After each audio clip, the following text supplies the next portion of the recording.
আসসালামু আলাইকুম রহমতুল্লাহি অবরকাতুহু। সম্মানিত দর্শক, বিষয়টি পুরনো, কিন্তু এর যে প্রেক্ষাপট এটি বর্তমান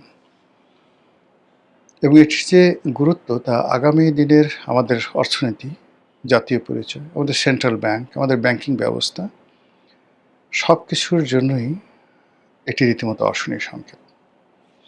আমাদের দেশে অনেকে অনেক সময় অনেক কিছু করেন যেটি অবিবেচনাপ্রসূত। জাস্ট ছোট্ট একটা উদাহরণ দিই।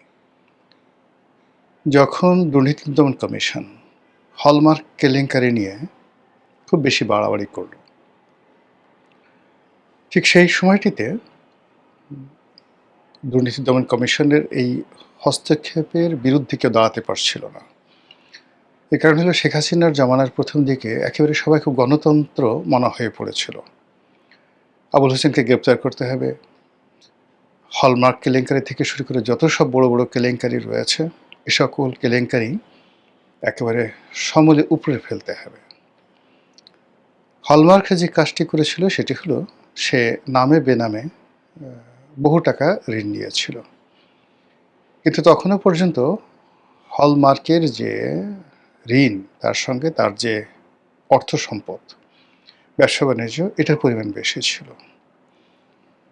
সোনালী ব্যাংকের যারা কর্মকর্তা রয়েছেন তারা সবাই মিলে প্রাণান্ত চেষ্টা করেছে এই প্রকল্পটি বাঁচানোর জন্য, কিন্তু না, সরকারি আমলাতন্ত্রের যে দাপট সেই দাপটে হলমার্কে গলা টিপে মারা হলো এবং ওই যে শিল্প কলকারখানার বিরুদ্ধে যে যাকে বলা হয় আচরণ, সেই আচরণে একটার পর একটা ধস নামতে থাকতো ব্যবসা বাণিজ্যে। হলমার্ক শেষ হলো, কিন্তু সোনালী ব্যাংকে সে টাকা আদায়ের কোনো ব্যবস্থা হলো না।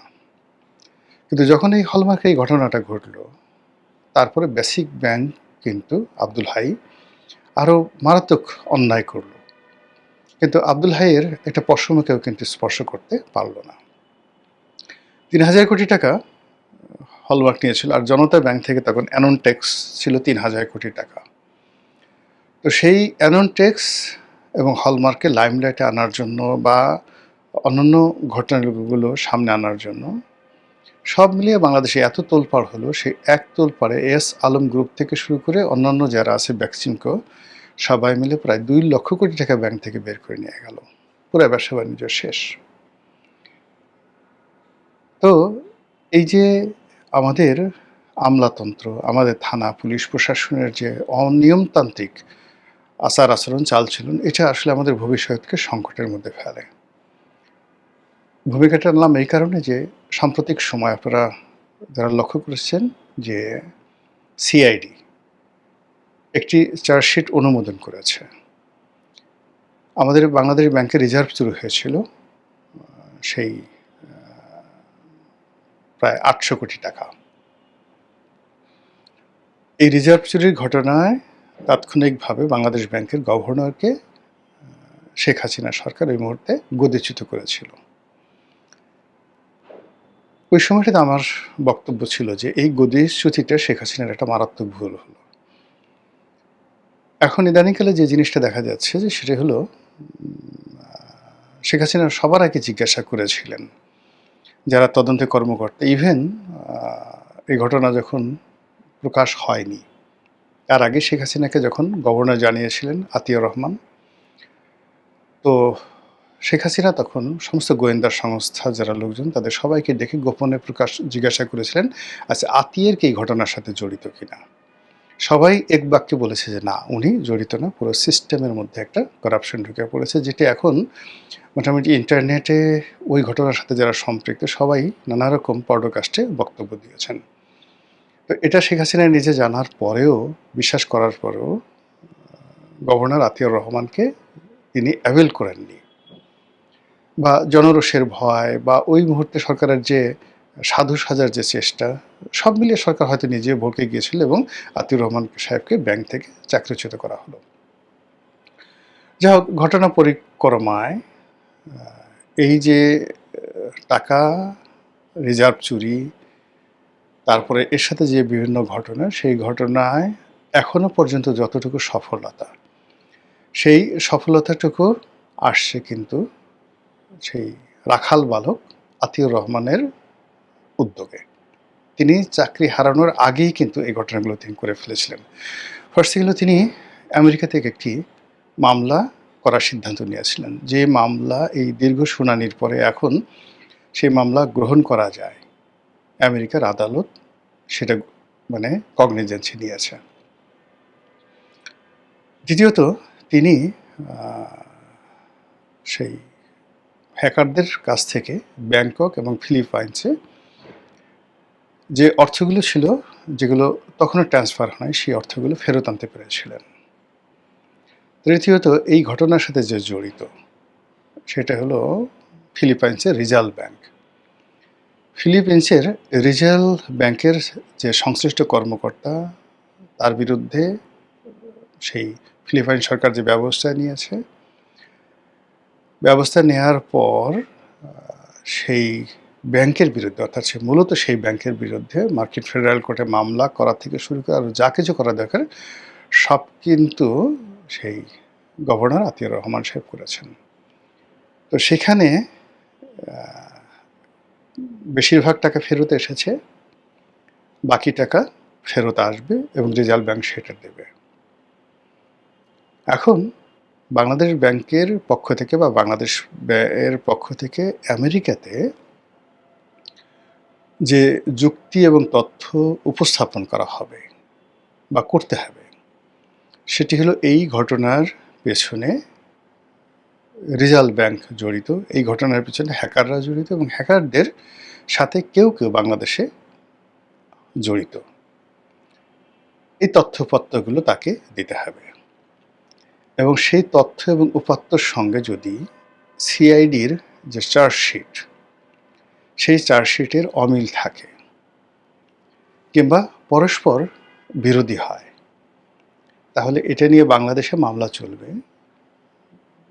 এই সিআইডির মামলায় যারা আসামি তাদের সবাইকে আপনি ফাঁসিতে চড়াতে পারবেন, কিন্তু আন্তর্জাতিক অঙ্গনে বাংলাদেশের যে ভাবমূর্তি, বাংলাদেশ ব্যাংকের যে ভাবমূর্তি, এটি মারাত্মকভাবে ক্ষুণ্ণ হবে। আমি এখন পর্যন্ত জানি না যে এই চার্জশিটে ইন ডিটেলস কী আছে, যেহেতু এটা অনুমোদিত হয়েছে, এটা এখনও সাবমিট করা হয়নি, হয়তো সাবমিট করা হবে। আমাদের দেশে যা হয়, যখন একটা চার্জশিট হয়, এসপি পর্যায়ের যারা লোকজন আছেন তারা জেলা পর্যায়ে এটি অনুমোদন দেন। এখন এখানে কারা অনুমোদন দিচ্ছেন, কোন পর্যায়ে দিচ্ছেন, এটিকে সিআইডির যিনি প্রধান, এটি একজন এডিশনাল আইজি, তিনি দিচ্ছেন কিনা আমি বলতে পারবো না। এই মামলায় যারা গুরুত্বপূর্ণ আসামি কয়জন গ্রেপ্তারকৃত অবস্থায় আছেন তাও আমি জানি না। তবে সেই যে এই মামলার প্রধানতম গুরুত্বপূর্ণ আসামি রাখাল বালক ডক্টর আতিউর রহমান, তিনি দেশের বাইরে আছেন। ফলে আওয়ামী লীগের অন্যান্য যারা লোকজন রয়েছেন তাদের মতো তিনিও এখন সেই একটা রাজনৈতিক যে প্রোপাগান্ডা, সেই প্রোপাগান্ডার সুযোগ তিনি নেবেন।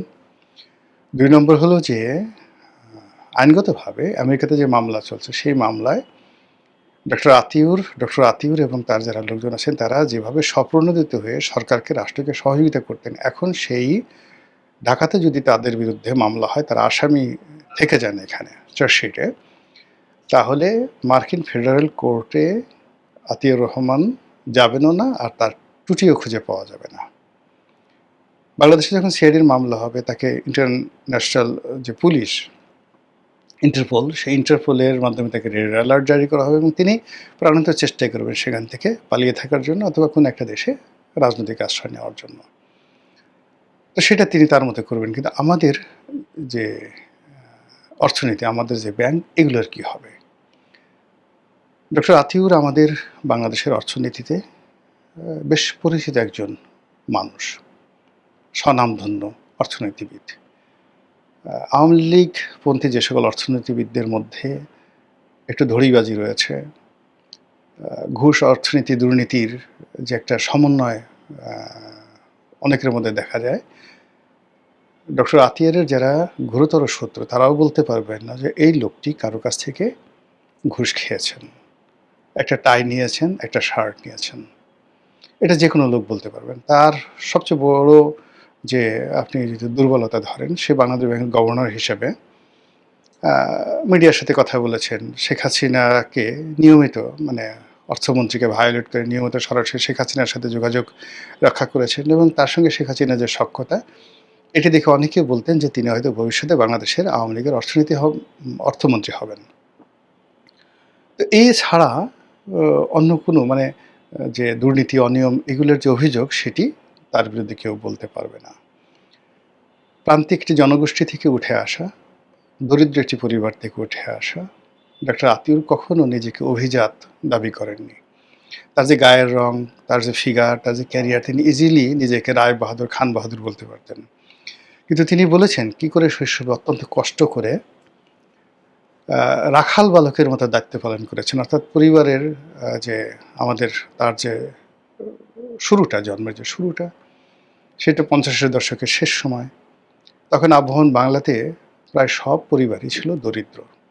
এই পরিবারের ছেলেদেরকে স্কুলে যাওয়ার আগে গরু বাছুর লালন পালন করতে হতো। তারপরে ক্ষেতের ফসলে যে কাজকর্ম সেই কাজগুলো করতে হতো। যাদের বাড়িতে ৪-৫টি দুধেল গাভী ছিল তাদের দুধ দোহাতে হতো এবং এগুলো বিক্রি করতে হতো এবং সেই কাজগুলো ডক্টর আতিয়ার করেছেন। সেই কষ্ট করে ধীরে ধীরে ঢাকায় এসেছে, ঢাকা বিশ্ববিদ্যালয়ে পড়েছেন, ঢাকা বিশ্ববিদ্যালয়ের অধ্যাপক হয়েছেন, অর্থনীতিবিদ হয়েছেন, গভর্নর হয়েছেন। তো এই যে সফলতার যে একটা ধারাবাহিকতা, সেই ধারাবাহিকতাটা তিনি গর্ব ভরে সবার কাছে বলতেন। এজন্য তাকে অনেকে রাখাল বালক হিসেবে কেউ ঠাট্টা করতেন। এমনকি তার পরিবারের স্ত্রী সন্তানরা বলতেন যে, "কী দরকার এই সমস্ত কথাবার্তা বলার?" কিন্তু তিনি এই কথাগুলো বলতেন এবং এটাকে ধারণ করতেন।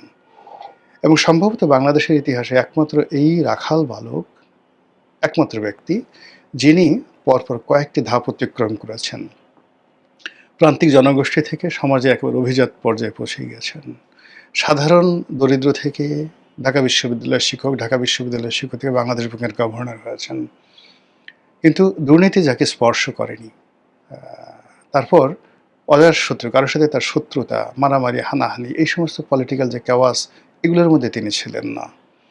এবং তিনি যতদিন পর্যন্ত বাংলাদেশ ব্যাংকের গভর্নর ছিলেন ততদিন পর্যন্ত এস আলম, সালমান, বেক্সিমকো এই জিনিসগুলো আসলে এত অসহনীয় পর্যায়ে যায়নি। ২০১২ সন পর্যন্ত এতটা অসহনীয় পর্যায়ে যায়নি। যেই মুহূর্তে তাকে গদিচ্যুত করা হলো, অমনি বাংলাদেশ ব্যাংকের সেই একজন ডেপুটি গভর্নর, হিন্দু এক ভদ্রলোক ছিলেন, এস.কে. সুর। তার নেতৃত্বে যে একটা যাকে বলা হয় অর্থ দানব গোষ্ঠী তৈরি হয়ে গেল। তার পরবর্তীতে যে সকল গভর্নররা আসছেন তারা সেই অর্থ দানবদের হুকুম তামিল করেছেন মাত্র। তাদের কথা মতো তাদের বাসায় গিয়ে, তাদের বাড়িতে গিয়ে, এমনকি তাদের বেডরুমে গিয়ে বিভিন্ন ব্যাংকের যারা ম্যানেজিং ডিরেক্টর বা সিইও রয়েছে তাদেরকে সেখানে যেতে বাধ্য করতেন সেই বড় বড় ব্যবসায়ীদের বেডরুমে। এই ছিল এদের অবস্থা। বিভিন্ন কমার্শিয়াল ব্যাংকের, বিশেষ করে সরকারি যে সমস্ত পাবলিক ব্যাংকের চেয়ারম্যানরা ছিলেন, দুর্নীতির পাহাড় গড়ে তুলেছেন। একটা মানে এই যে শুধুমাত্র একজন চেয়ারম্যান হবেন বা একটা ব্যাংকের একজন ডিরেক্টর হবেন আওয়ামী লীগ জমানাতে, এই ডিরেক্টররা শত শত কোটি টাকা চুরিচামারি করেছে। তো সেখানে বাংলাদেশ ব্যাংকের একজন গভর্নরের বিরুদ্ধে ব্যক্তিগত যেখানে ৳১ দুর্নীতির অভিযোগ নাই, সেখানে তিনি হ্যাকারদের সাথে মিলিত হয়ে বাংলাদেশ ব্যাংক থেকে ৳৮০০ কোটি টাকা পাচার করেছেন। এই অমানবিক এবং নির্দয় যে অভিযোগ, সেই অভিযোগ আমরা করতে পারি রাজনীতির প্রতিহিংসার কারণে, দায় এড়ানোর জন্য। কিন্তু এটি আল্টিমেটলি শেষ পর্যায়ে আইনের ভিত্তিতে কতটা প্রমাণিত হবে সেটি পরের ব্যাপার। কিন্তু এরকম একটা চার্জশিট বা এরকম একটা বিষয়, এটি যে পুরো বাংলাদেশ ব্যাংকের ক্রেডিবিলিটি, আমাদের অর্থনৈতিক ভবিষ্যৎ এবং বিশেষ করে এই যে টাকা, ৳৮০০ কোটি টাকার একটা বিরাট অংশ তিনি ফেরত এনেছেন আর বাকি অংশ চূড়ান্তভাবে ফেরত আসার পথে রয়েছে এবং এটি যে বাংলাদেশ ব্যাংকের কোনো ত্রুটি ছিল না, বাংলাদেশের কোনো ত্রুটি ছিল না। এই পুরো জিনিসটাই হ্যাকাররা করেছে এবং তার সাথে সাথে আন্তর্জাতিক চক্র জড়িত। এই আন্তর্জাতিক চক্রকে আমরা বাংলাদেশের সবাই মিলে ১০০০টা রায় দিলেও কিছু করতে পারবো না। কিন্তু মার্কিন ফেডারেল কোর্টের যদি একটা সাধারণ রায় এসে যায় এদের বিরুদ্ধে, সঙ্গে সঙ্গে এর সাথে সম্পৃক্ত যে সকল ব্যাংক, বীমা রয়েছে সবাই বাংলাদেশকে জিহুজুর জিহুজুর করবে। আমরা এই যে একজন রাখাল বালককে বা আওয়ামী লীগের যে সমস্ত কর্মকর্তা আওয়ামী লীগপন্থী ছিলেন তাদেরকে ফাঁসানোর জন্য এই মুহূর্তে সারা বাংলাদেশে যে তোড়জোড় চলছে, যেখানে ছাত্রলীগ আছে, যেখানে যুবলীগ আছে, যেখানে আওয়ামী লীগ আছে, হোক সে ডাক্তার, ইঞ্জিনিয়ার, বিজ্ঞানী, ডাজ নট ম্যাটার, সবাইকে তুরাগে ফেলতে হবে। এই তুরাগে ফেলার সংস্কৃতি থেকে যদি অন্তত এই আর্থিক সেক্টরটাকে আলাদা রাখা না যায়, এর মতো সেন্সিটিভ কোনো জায়গা নেই, তাহলে আমরা আগামী দিনগুলোতে যে বিপর্যয়ের মধ্যে পড়ব বলে আশঙ্কা করছি, সেই বিপর্যয়কে আরও অনেক অনেক বহুগুণে বাড়িয়ে দেবে। মহান আল্লাহ আমাদের সবাইকে হেদায়েত দান করুন, হেফাজত করুন। আসসালামু আলাইকুম রহমতুল্লাহি ওয়া বারাকাতুহু।